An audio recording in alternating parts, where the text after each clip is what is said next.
Olá, olá, olá, terceiro ano, módulo 16, a todo vapor, vamos lá, vamos para finalizar essa semana de arritmia, e hoje eu convido agora mais uma vez um professor Edmir. O professor Edmir vai falar um pouquinho sobre drogas antiarrítmicas. A gente teve TAC, teve bradicardia, vamos ter a discussão daqui a pouco, aí mais tarde, sobre brad-TAC, a análise e tratamento, e agora a aula do professor Edmir vai ser sobre as drogas para ataque e tratamento dessas arritmias. Professor Edmir, seja bem-vindo, a turma é toda sua. Obrigado, Thales, pelo convite. Eu gostaria de dar boa tarde a todos os futuros colegas. É um tema difícil para um aluno de terceiro ano, mas um tema fundamental. Vocês certamente estão diante de um assunto dos mais complexos dentro da farmacologia, e as drogas antiarrítmicas, elas, a partir de um domínio básico de alguns conceitos que eu vou tentar passar para vocês, são conceitos que vocês provavelmente vão levar para a vida de médico, independente da especialidade que escolha. Muito bem. Meu nome é Edmir José C. Filho, sou cardiologista, sou especialista em arritmia clínica e estimulação cardíaca artificial. Na verdade, é marca-passo, desfibrilador e alguns dispositivos relacionados a essa especialidade. Muito bem, pessoal, talvez esse aqui seja um dos slides mais importantes da aula. Tá? O que precisa ficar claro para vocês, a todo momento a gente vai estar falando de estabilidade cardíaca, e esse processo de estabilidade cardíaca, ele se refere, na verdade, à despolarização, que é um mecanismo de tudo ou nada, ou você atinge um limiar para a célula despolarizar, ou esse limiar mínimo, quando ele não é atingido, esse mecanismo, essa despolarização não acontece, e seguido aí de um mecanismo de repolarização na membrana celular.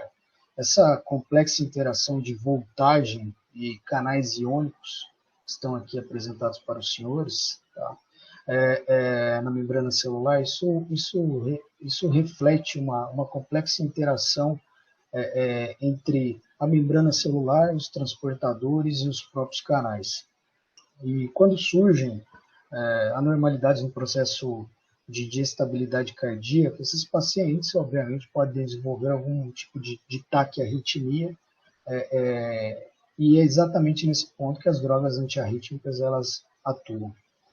Acho que é importante falar para os senhores que o batimento cardíaco normal ele surge a partir de um fluxo organizado de corrente iônicas. Eu vou estar abordando isso com vocês, mas basicamente nesse gráfico a gente consegue visualizar o mecanismo de despolarização, que é dependente de sódio, a fase de repolarização, que é composta pelo número 3 e 4, 2 e 3, desculpa, e aqui nesse gráfico não apareceu, o 4 também faz parte, sendo a fase 2 dependente de sódio e potássio, tá? De canais de sódio e potássio, estão novamente aqui representados, e na fase 4 é um mecanismo dependente de uma bomba de ATPase de sódio e potássio. É o único momento em que a estabilidade cardíaca, a despolarização, ela realmente gasta energia. O resto é fluxo de sódio, potássio e cálcio.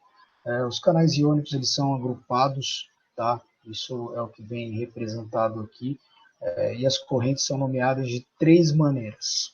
Primeiro, pela espécie da carga iônica. Então, a gente está falando aqui de sódio, de cálcio, sódio interagindo com canais de cálcio e os canais de potássio dependente. E segundo, a cinética distintiva ou a farmacologia, tá? Que é exatamente o que eu acabei de comentar com os senhores. E esses canais eles são modulados por genes. Esses genes são modulados pela atividade de algumas proteínas. Isso aqui é alguma coisa quase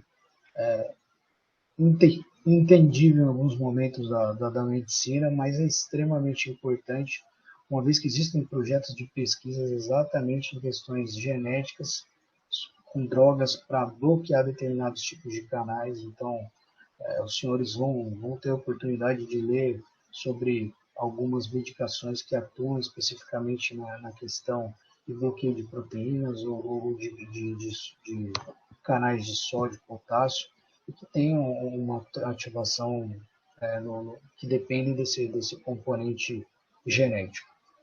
Bom, esse gráfico representa o potencial de membrana celular cardíaca em repouso. O normal da membrana na fase 0 é entre menos 90 e menos 60, sendo o interior da célula negativo em relação ao espaço extracelular. E o potencial de repouso da membrana é determinado por correntes internas de sódio e cálcio, externas de potássio. E as correntes de potenciais de equilíbrio desses eletrônitos é que vão determinar esse milivoltagem de menos 90 a menos 60. O potencial de equilíbrio ele é determinado por uma concentração, tá, desses íons dentro e fora da célula, e essas concentrações que foram calculadas, e acho que não vem ao caso colocar isso para os senhores, mas por uma equação que é chamada de equação de Nernst. A fase 0 da despolarização é o que a gente chama de fase rápida, ela ocorre quando a célula em repouso ela eleva o limiar para mais 20 ou até mais 30 milivolts, numa ativação extremamente rápida, em questão de milissegundos, e são dependentes de sódio. Essa rápida entrada de sódio nas células, ela baixa o gradiente de concentração, tá, que é favorável à entrada de sódio, e gera um potencial positivo. Então, os senhores podem ver que de menos 90 a menos 60, rapidamente as células atingem aí 30 milivolts em questão de milissegundos. A fase 2 é uma fase de repolarização, sendo a fase inicial 1 e 2, que representam um platô, tá? Esse platô dura também em questões de milissegundos e distingue o potencial de ação cardíaco dos potenciais de ação do nervo, por exemplo, dos músculos esqueléticos, que são, inclusive, mais curtos que da própria célula cardíaca. As correntes de cálcio-sódio despolarizantes na ativação cardíaca, elas são balanceadas por uma ativação das correntes de potássio, e essa repolarização é que gera um platô e um sinal de estabilidade praticamente na fase de 0 milivolts. A fase 3 e fase 4 de repolarização, ela é impulsionada por um declínio de corrente de cálcio, e a ativação progressiva das correntes de potássio, que levam aí a repolarização no período de fase 4, como eu comentei previamente com os senhores, é um momento em que se tem um gasto de energia que depende de uma bomba de sódio e potássio. Acho interessante colocar isso para os senhores em relação às drogas antiarrítmicas. A classificação ela se baseia basicamente pelo mecanismo de ação bloqueador de determinadas drogas. Então, como a gente colocou no slide anterior, na fase 0 dependente de sódio, na fase 1 e 2 dependente de canais de potássio e cálcio, na fase 4 dependente de canais de sódio, potássio e cálcio. Então, dependendo do sítio de ação em que essas drogas elas agem, tá? Elas são classificadas, e a classificação mais utilizada é a classificação de Vaughan-Williams, uma classificação que foi proposta em 1970, até hoje utilizada, ela já sofreu algumas atualizações, inclusive essa é a última, tá? Publicada em 2018. Essa foi uma modificação realizada por Harrison e colaboradores, e seus efeitos, na verdade, eles continuam se baseando na questão do sítio de bloqueio dos canais, mas já existem alguns componentes aí moleculares, por exemplo, efeitos beta-adrenérgicos ou ações específicas desses canais. Existem classes, não sei se fica possível visualizar, tá? Mas existem classes e subclasses dentro dessas divisões e que fazem referências a questões não só de bloqueio de canal de sódio, potássio e cálcio, mas também de mecanismos beta-adrenérgicos, de ativação simpática e outros efeitos fisiológicos que essas medicações podem causar em qualquer tecido cardiológico. Eu vou abordar a classificação de von Willems. Eu acho que é o primordial para os senhores terem o conceito e se eventualmente alguém se sentir à vontade para conversar sobre isso aqui, também estou à disposição. A gente pode estar batendo um papo num segundo momento. Bom, a primeira classe é a classe 1. Tá? Essa classe ela é dividida em 3 grupos. São os bloqueadores de canal de sódio. Então, de novo, fase 1, e no caso aqui a gente está falando fase 0, classe 1. Tá? São os bloqueadores de canal de cálcio e sódio, que é a fase rápida da despolarização. Esses bloqueadores de canal de sódio eles são divididos em 3 subgrupos, e aqui tem uma demonstração dos senhores de quais são as drogas. Um bloqueador moderado, eu vou comentar a respeito de características individuais de cada grupo, tá? Mas basicamente a gente classifica pelo mecanismo de atuação no canal de sódio, sendo a classe 1 um bloqueio moderado, classe 2 um bloqueio fraco e a classe 3 um bloqueio intenso. Obviamente isso traz algumas repercussões do ponto de vista eletrocardiográfico.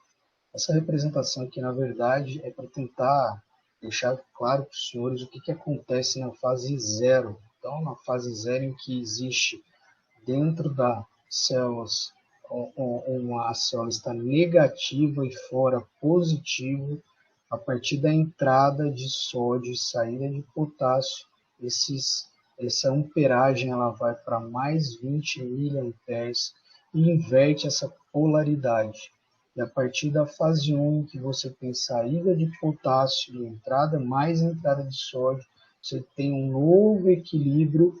Na verdade, não equilíbrio, porque o equilíbrio seria menos 90, menos 60, mas você atinge um platô de 0 miliamperes, sendo que na fase 2 existe um fluxo, uma entrada de cálcio junto com a persistente entrada de sódio, e o potássio começa realmente a sair de dentro da célula por meio extracelular, e isso fica mais evidente na fase 3, no qual a célula começa a subir a carga negativa. E na fase 4, que é uma fase também de estabilidade, existe a ação da bomba, e isso eu vou estar comentando com os senhores no momento que a gente for falar da fase 4. Então, vamos lá. Em relação à questão da classe 1, dessa divisão dos subgrupos. A classe 1A, ela é despolarização de fase 0, tá? Como toda a medicação dessa classe, e dessa maneira ela acaba retardando a condução do estímulo elétrico. Elas têm uma atividade moderada dos canais de potássio, o que tende aí a diminuir a repolarização. Tá? Então a repolarização também começa a sofrer um atraso, e além disso ela prolonga o potencial de ação.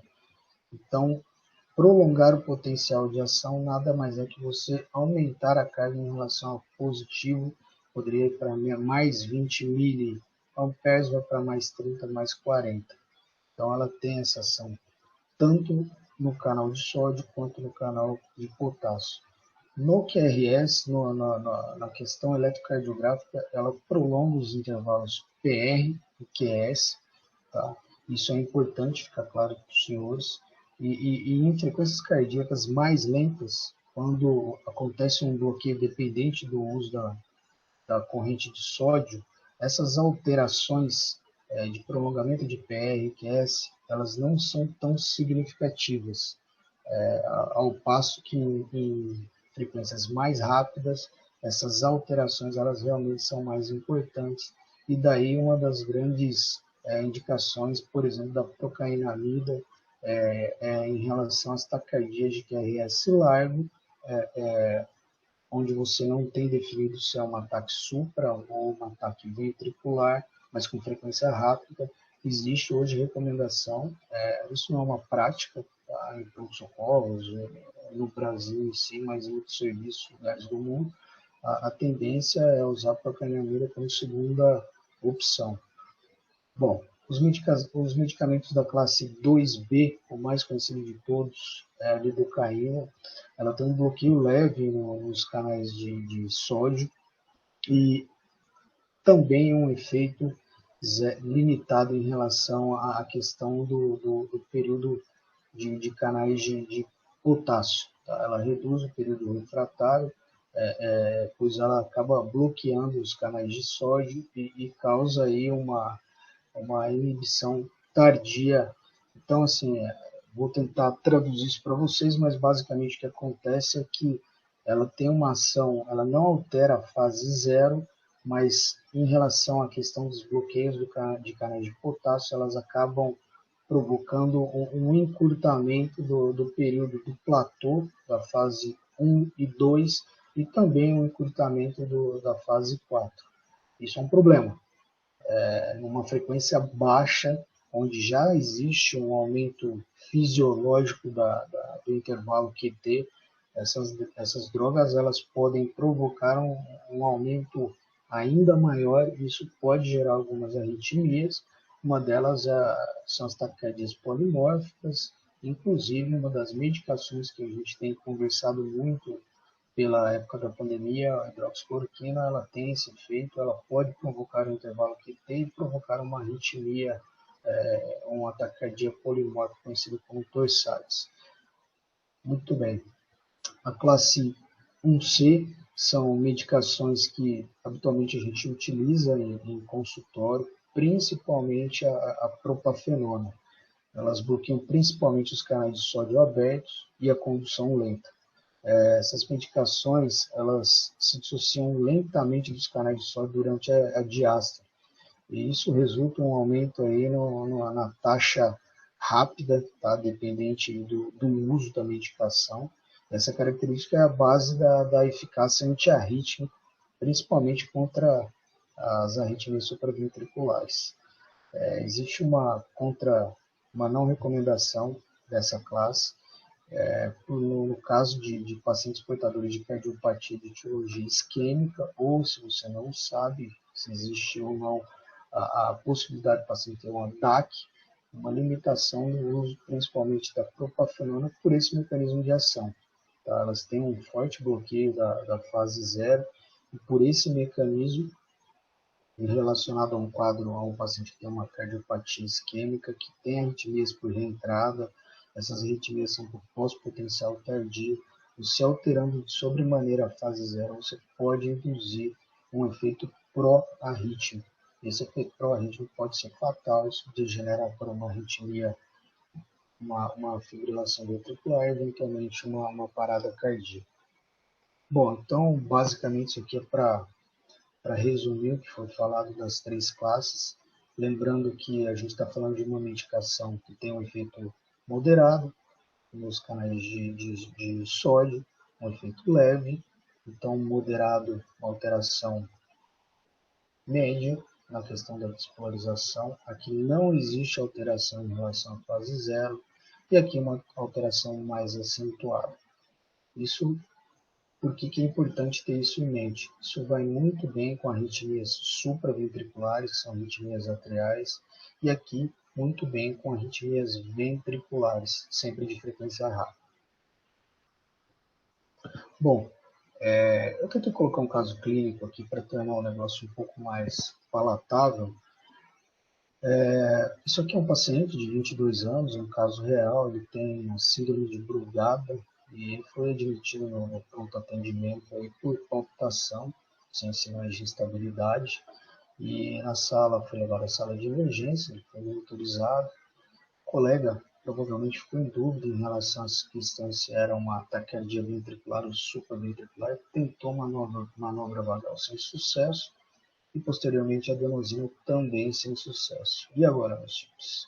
Bom, isso é uma atualização de 2019, guia terapêutico publicado pela Sociedade Europeia de Cardiologia sobre possíveis medicações em taquicardia de QRS limítrofe ou alargado em que você não tem etiologia em relação a se é supra ou ventricular. Em alguns momentos isso é difícil fazer esse diagnóstico. Nesse caso, eu trouxe até de propósito, pelos critérios de Brugada fecham para arritmia ventricular. Em todo caso, isso é uma arritmia de uma arritmia supraventricular por feixes anômalos e nesse caso especificamente a procainamida, que é uma medicação de classe 1, ela aparece aí já como uma medicação 2A. Tá? Então já existem estudos com essa medicação para esse tipo de cenário. Todavia, a gente tem outras medicações, conforme eu estou colocando aqui, que habitualmente a gente usa antes de pensar em procainamida. Até pela disponibilidade dos serviços em geral, não é uma medicação de fácil acesso. Mas existe indicação para essa classe, e dentro daquelas 3 opções apresentadas aos senhores, certamente a procainamida é a medicação mais utilizada.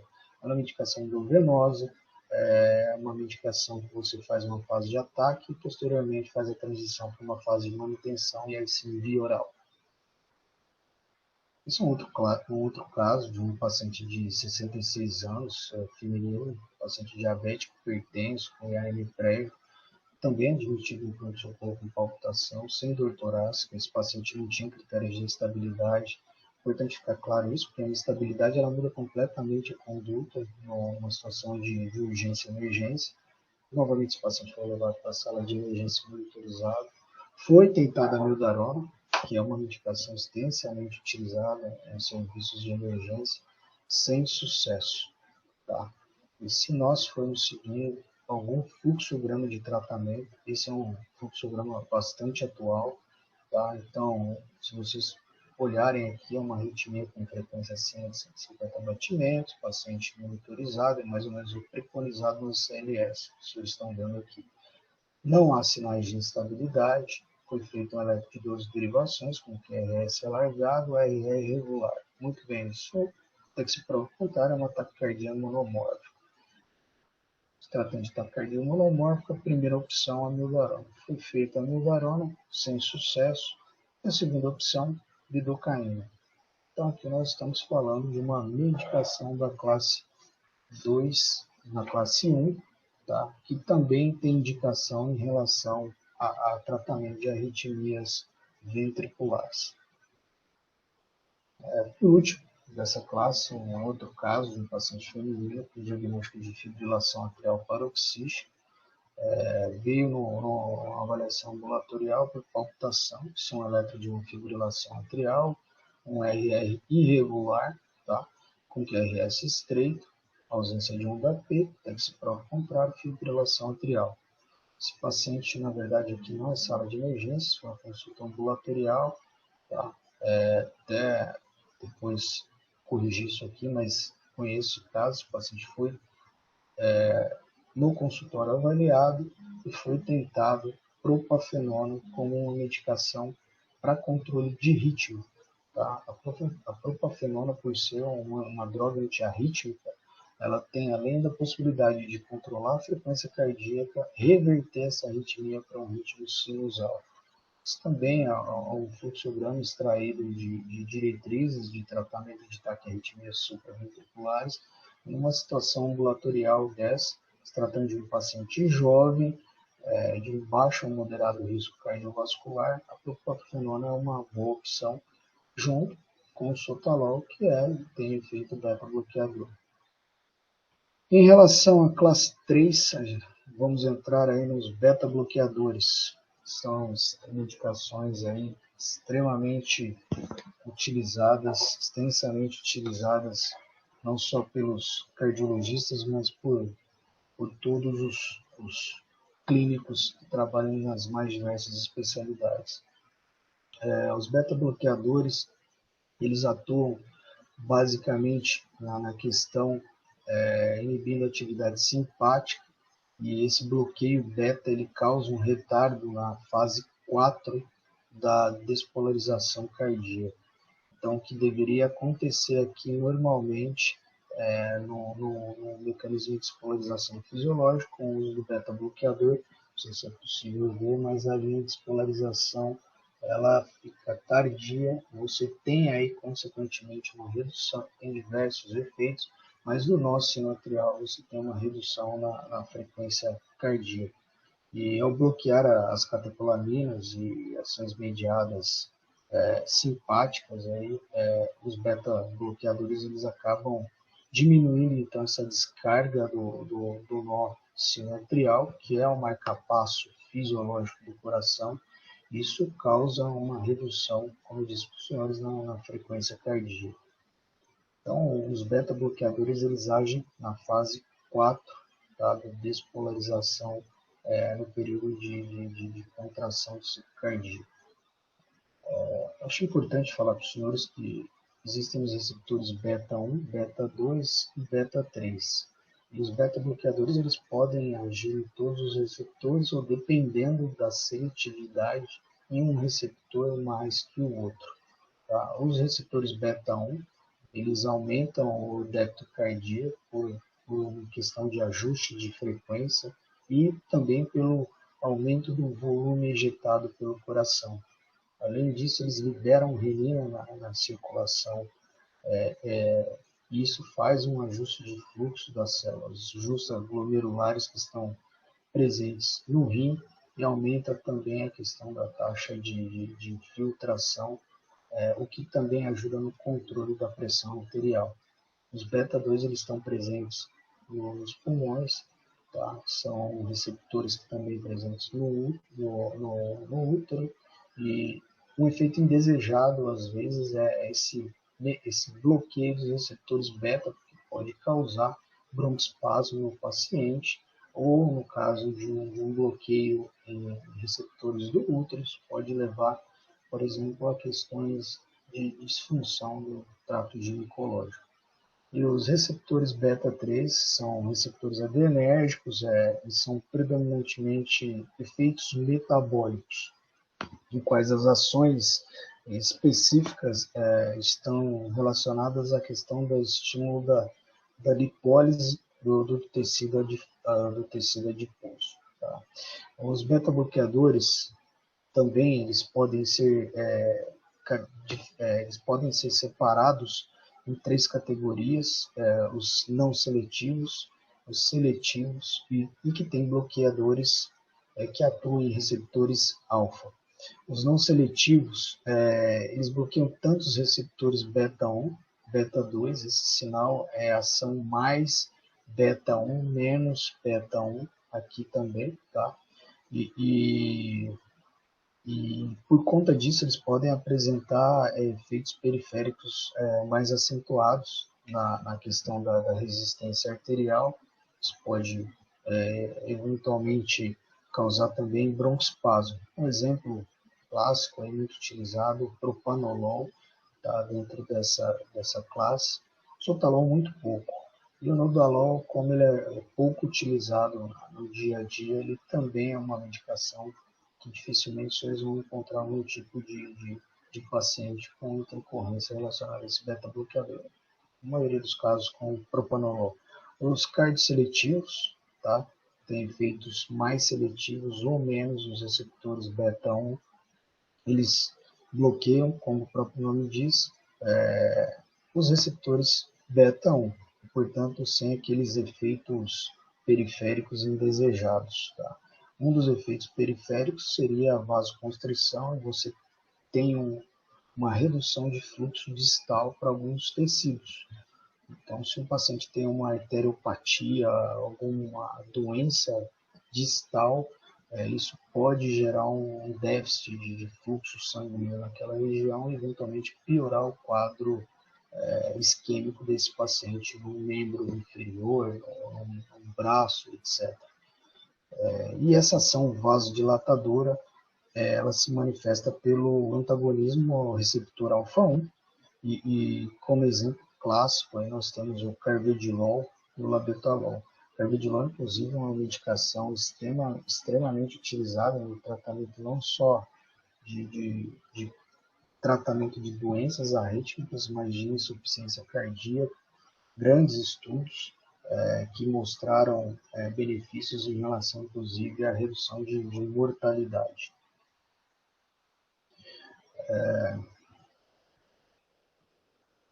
Aqui, novamente, o caso da paciente que eu citei, tá? E, de novo, isso aqui seria numa situação ambulatorial, depois, no segundo momento, fazer esse ajuste, mas é a mesma situação, tá? Só para os senhores verem que é possível mais de uma opção terapêutica. A paciente portadora de ETA paroxística, fibrilação atrial, foi admitida com palpitação, sem sinais de instabilidade. Essa paciente no consultório, tá? Não foi realmente em sala de emergência, a ideia é trazer uma situação ambulatorial para os senhores, seguindo o fluxograma, numa FA paroxística, sem evidência de doença estrutural. Foi discutido isso com o paciente em relação à proposta de ablação, eu não vou entrar nesse detalhe com os senhores, a ideia é falar de drogas, e aí foi optado por medicação no primeiro momento, o que na regra acaba acontecendo, as pessoas elas têm um certo receio com procedimentos invasivos. E nesse caso foi optado por Sotalol, tá? Inclusive com bom controle de ritmo, paciente assintomático. Porém, existe uma questão em relação ao sotalol. Além de um beta-bloqueador, o sotalol ele tem efeitos em canais de sódio e potássio, ele pode prolongar o intervalo QT. Ele tem aquele mecanismo muito parecido com a classe 1C, e isso pode provocar um aumento do intervalo QT em frequências mais baixas e provocar arritmias polimórficas. Então, a partir do momento que é definido pela escolha do sotalol, nesse caso como um beta-bloqueador, é necessário fazer a monitorização eletrocardiográfica desse paciente com uma certa rotina. Bom, se tratando da classe 3, tá, nós estamos falando aí de uma classe em que existe uma entrada de potássio intracelular com saída de sódio e cálcio, e por isso nós saímos de uma carga de 0 milivolts e começamos a entrar novamente numa situação de negatividade para atingir a questão dos menos 90 milivolts, onde a célula fica na fase de despolarização até atingir novamente uma fase zero e começar um novo ciclo de despolarização e repolarização. Dentro da classe 3, nós temos a mildarona, e olha quem aparece aqui novamente, o sotalol. Então, existem dentro da classificação de Vogt-Williams medicações que têm mais de um efeito. Lógico que ela é colocada dentro da classe 3 pelo simples fato de ser mais evidente, o que é mais pronunciado no sotalol é realmente a questão do bloqueio aí da fase 3, que são drogas que têm a capacidade de prolongar o potencial de ação cardíaca. Mas o sotalol também tem efeito como um beta-bloqueador, que seria na fase 4, e também age na fase 0 do ciclo cardíaco.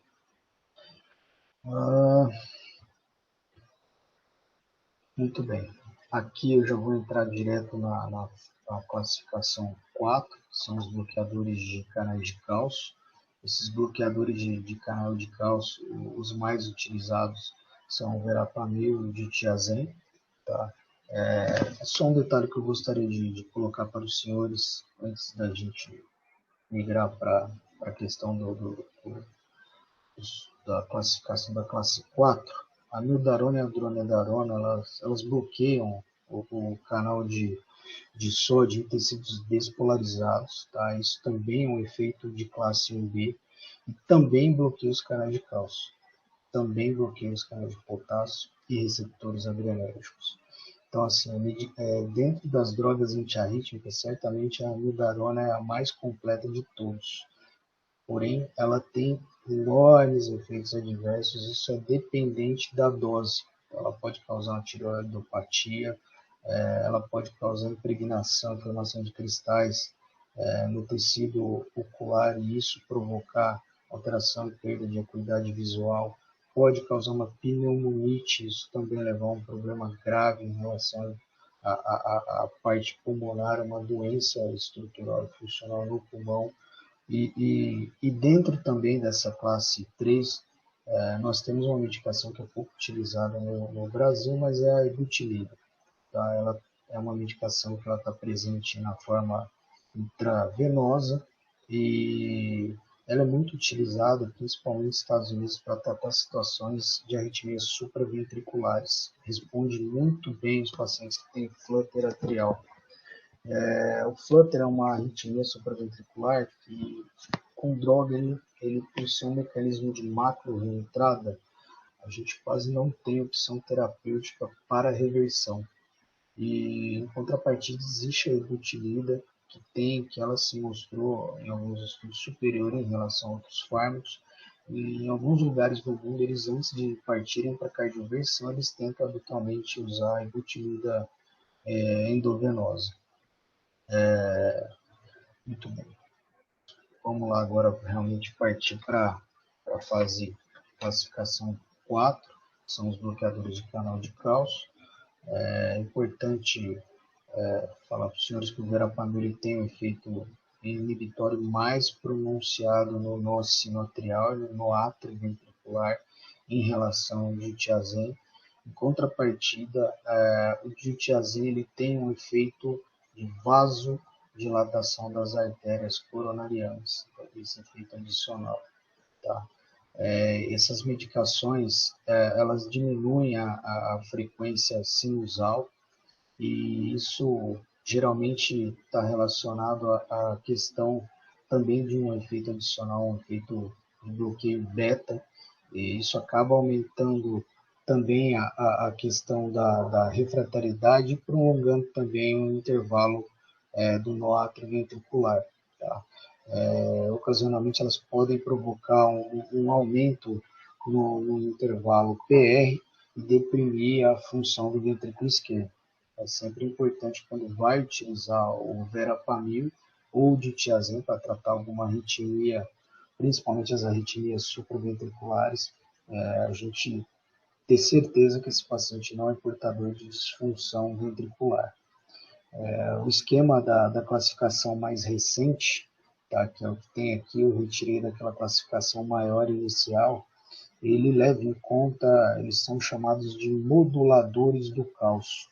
E aqui eu coloquei 2 subgrupos, mas são 5 subgrupos, tá?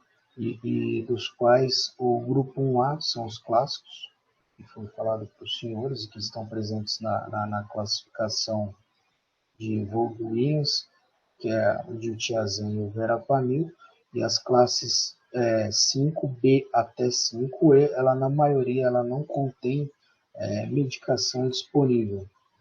Essas medicações elas estão em fase de estudo, são medicações que provavelmente venham com o tempo a ser utilizado principalmente nas arritmias supraventriculares, mas ainda isso não é uma realidade no arsenal terapêutico. Eu acho que partindo já para uma fase das outras drogas, a digoxina, certamente uma das drogas antiarrítmicas mais utilizadas.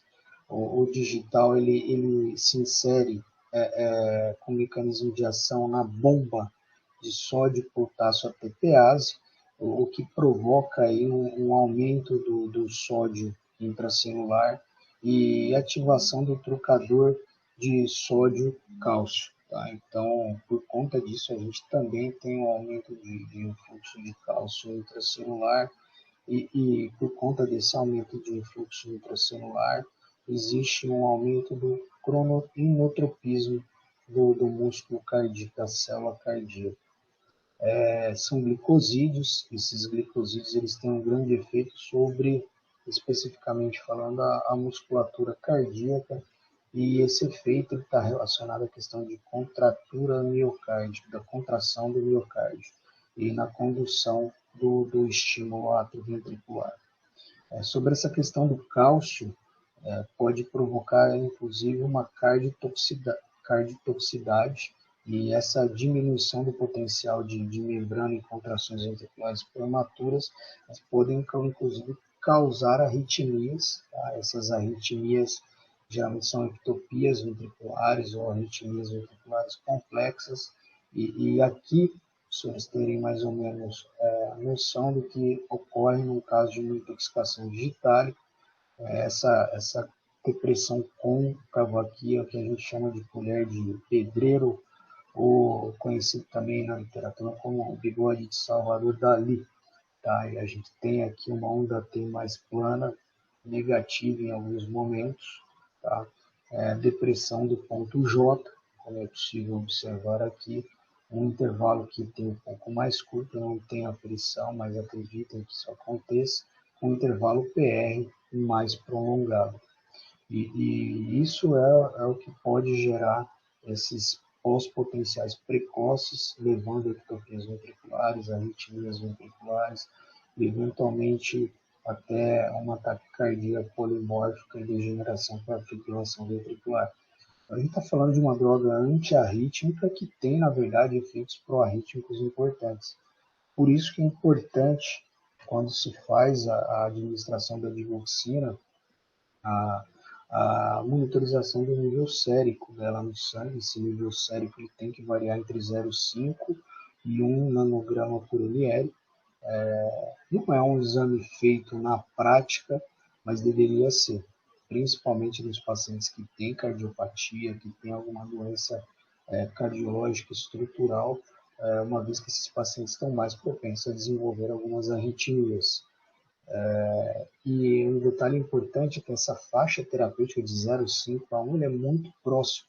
Então é difícil você manter o paciente dentro dessa faixa terapêutica e qualquer mudança em relação à volemia, no caso de uma infecção ou desidratação, esse paciente pode atingir um nível tóxico e apresentar efeitos colaterais importantes.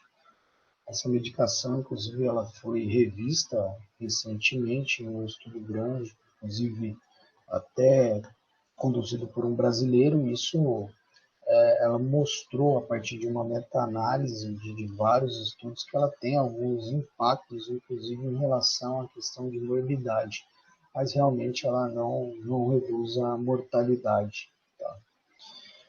Essa medicação é uma medicação que eventualmente os senhores vão encontrar, se deparar dentro de pronto-socorro, é bastante utilizada para controle de arritmias supraventriculares, uma medicação inclusive segura. Ela atua como um neuroprotetor, ao inibir essa transmissão excitatória do receptor A1, que está presente dentro do nosso sinusal. Tá? E isso acontece a partir de um estímulo da corrente de potássio, que ele é sensível a acetilcolina, isso dentro do átrio, especificamente falando dentro dos nódulos sinusal e atrioventricular. Bom, coloquei um vídeo aqui, só para os senhores terem uma ideia do funcionamento da medicação. Ela vai causando um retardo da condução atrioventricular. Então, tem uma onda P com QRS, se os senhores perceberem, a partir da ação da medicação, a onda P ela começa a se aparecer, a se afastar do QRS, e esse bloqueio da condução AV ele vai ficando cada vez mais proeminente, e aqui bloqueia já realmente a condução atrioventricular, e a partir desse bloqueio, isso é um efeito rápido, questões de segundos, mas o paciente volta a ter uma condução com um tempo atrioventricular normal, e aí a recuperação do ritmo já em ritmo sinusal. E esse paciente novamente volta a fazer a arritmia supraventricular.